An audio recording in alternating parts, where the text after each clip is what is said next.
Donc, si tu paies ta dîme, tu es béni. Et celui qui est béni, les finances qui sont bénies de Dieu, qui peut les maudire? Bien-aimés dans le Seigneur, nous voici encore à notre heure de méditation. Vous avez bien fait parce qu'il s'agit d'une heure qui bénit. Alléluia. Nous allons bientôt entrer dans un test qui nous fera du bien. Mais avant cela, nous allons prier.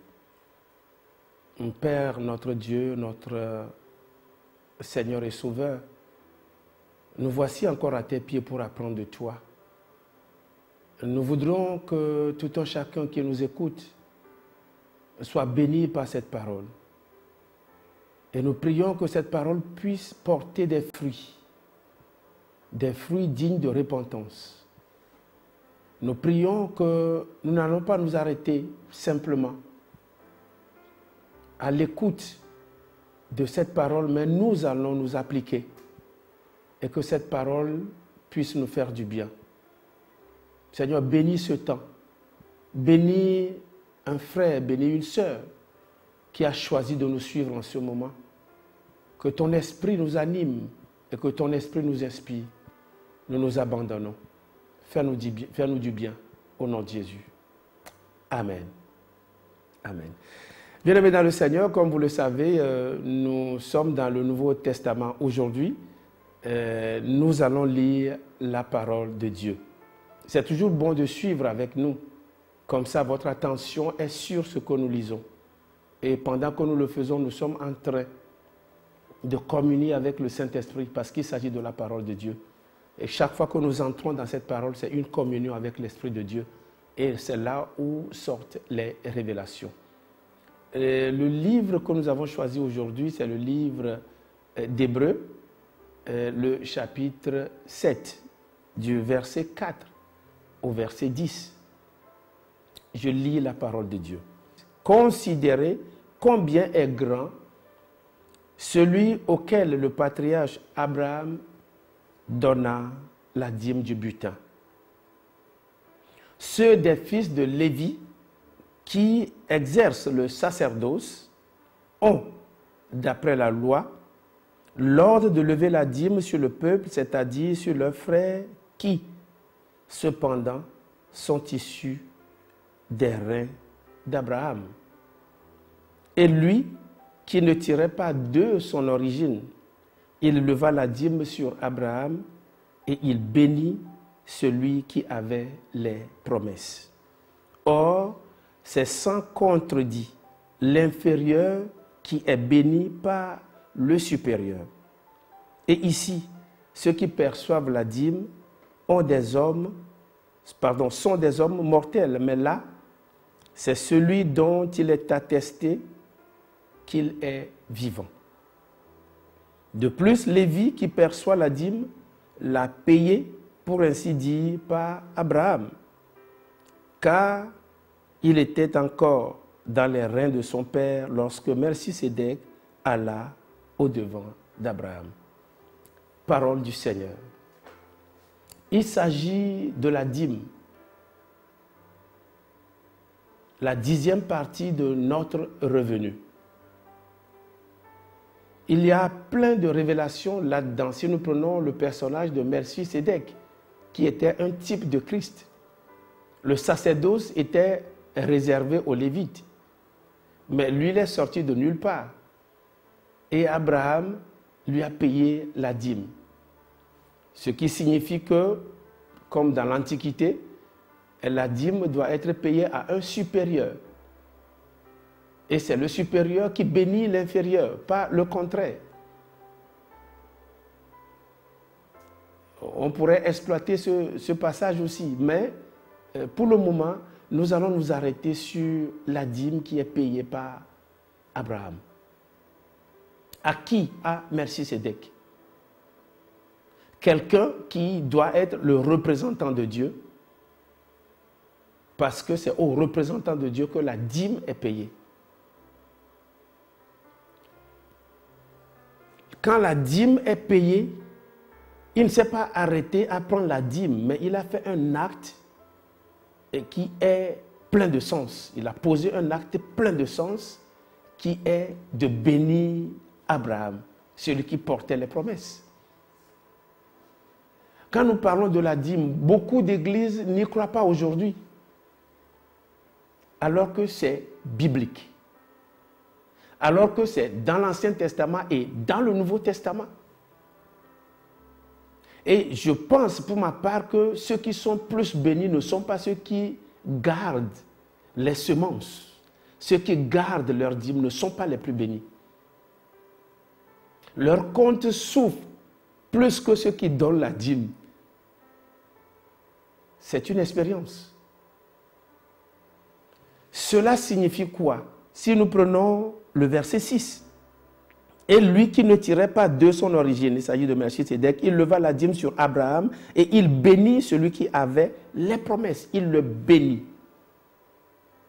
Cela signifie quoi? Quand tu donnes ta dîme, en retour, tu dois avoir une bénédiction.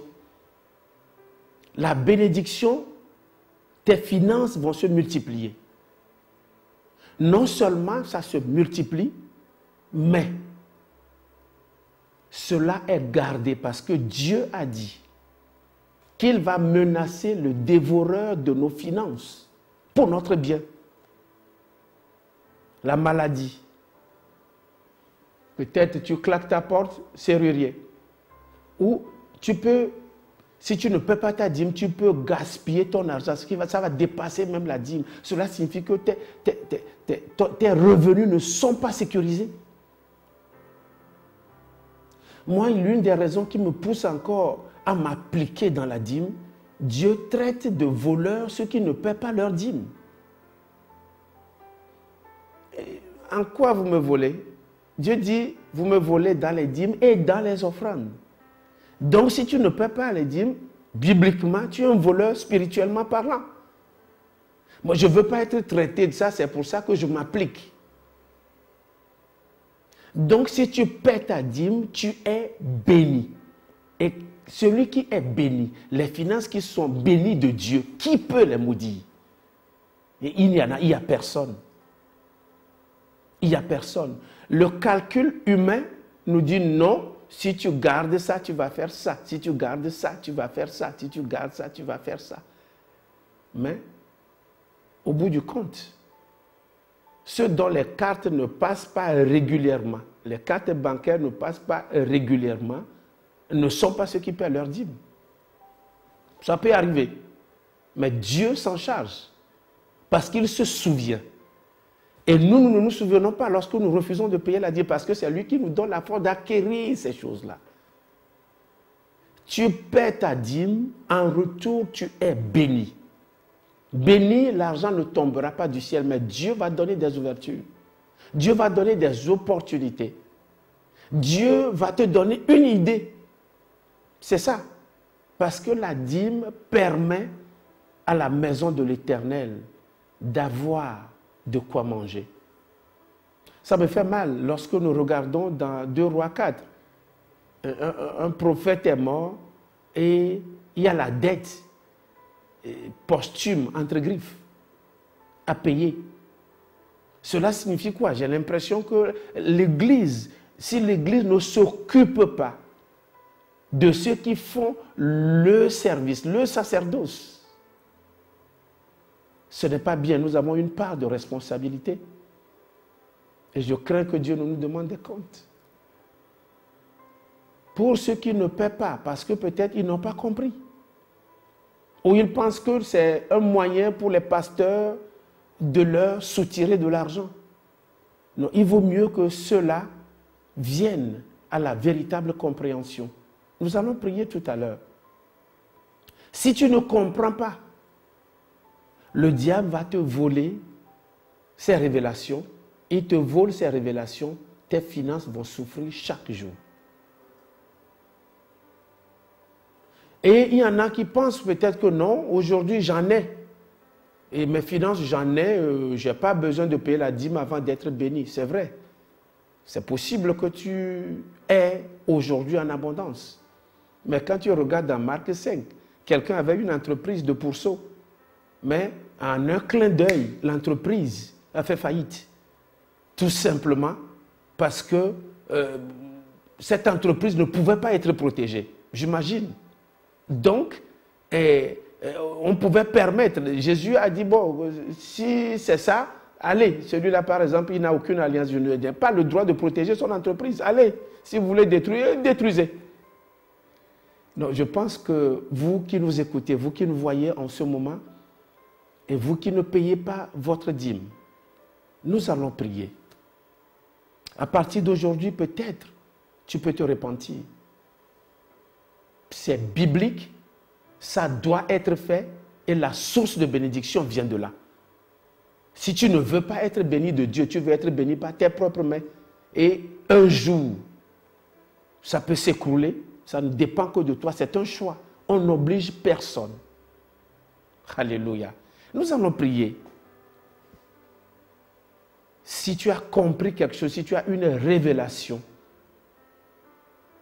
tu peux prier avec nous. Seigneur, mon Dieu, mon roi, je prie, Seigneur, pour mon frère, je prie pour ma soeur, qui jusqu'ici n'a pas compris ce que nous appelons dîme. C'est la 10e partie de notre revenu. Père, c'est ça la semence. Lorsque nous te donnons cette semence, et nos finances sont multipliées. Père, je prie que quelqu'un maintenant qui a pris la décision, un frère, une soeur, un jeune, même un serviteur de Dieu qui ne paie pas sa dîme, le meilleur exemple, ça doit venir de nous. Sinon, ça doit être comme une hypocrisie. Faites ce que je vous dis. Non, mais faites ce que je vous dis et ce que je fais. C'est ça l'exemple que nous donnons. Éternel, notre Dieu, accorde-nous la grâce de marcher, de marcher, de marcher. Les Lévites, oui, avaient le droit, oui, de récolter la dîme parce que c'est ça leur travail. Ils n'avaient pas une portion de terre à cultiver, ça leur revenait. Et c'est de ça qu'ils devaient vivre. Et ils avaient le droit de le faire. Ce qui fait que dans les pays européens, beaucoup sont obligés d'aller travailler alors que le travail que nous faisons, on doit être en plein temps parce que la moisson est grande. Quand nous parlons de la moisson, il n'y a pas que l'évangélisation, il y a le service, il y a les demandes des fidèles chaque jour. On doit être en plein temps. Mais tant que l'Église n'aura pas compris qu'il faut prendre soin du corps de Christ, de l'Église, des serviteurs, en payant la dîme pour qu'il y ait en abondance dans la maison, eh bien, nous ne pourrons aller nulle part.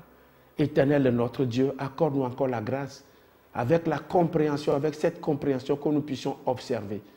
Éternel notre Dieu, les enfants d'Abraham observaient ces principes parce qu'il s'agissait d'une loi. C'était une loi qui était instaurée, qui était établie. Et il fallait observer cette loi.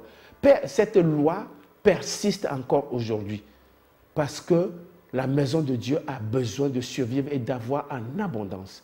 Papa, nous prions que celui qui a pris la décision aujourd'hui, qu'il puisse être béni, que les calculs humains s'éloignent, oui, de son entendement et que nous puissions, éternel notre Dieu, obéir à ce principe.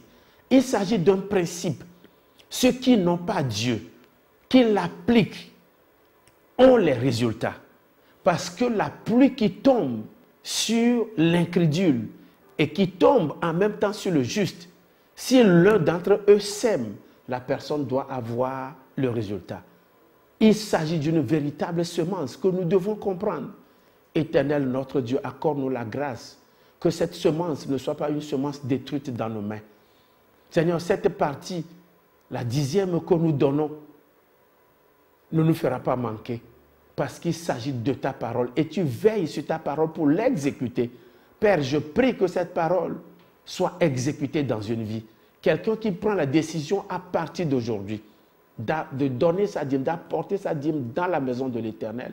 Seigneur, que ses mains soient bénies et que l'évangile soit du vécu.